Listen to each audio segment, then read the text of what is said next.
Hello guys, welcome to my blog. तो चलो ভিডিওটা দেখতে থাকি, পুরা এন্ড তক দেখতে থাকি লাস্ট পর্যন্ত। দেখছো তো বন্ধুরা মেশিনগুলা কি রকম বড় বড়।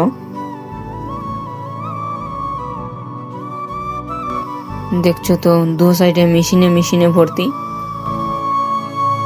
রাত্রে একদম দিনের মতন লাইট জ্বলে। তো দেখছো লাইটগুলো কি রকম বড় বড় জ্বলতে আছে।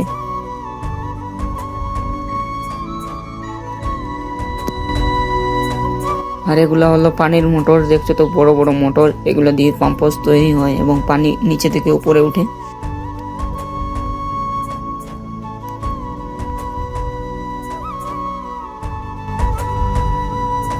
তো ভিডিওটা আমি এখানেই সমাপ্ত করছি এবং আপনাদেরকে যদি ভিডিওটা ভালো লাগে তাহলে একটা লাইক করে, কমেন্ট করে এবং পাশের বেল আইকনে দাবিয়ে ক্লিক করে এবং সাবস্ক্রাইব করে দিবেন, আমাদের সাথে থাকবেন। এবং ততক্ষণে টাটা, বাই বাই, এবং আপনাদেরকে দেখা হচ্ছে পরবর্তী নেক্সট ভিডিও।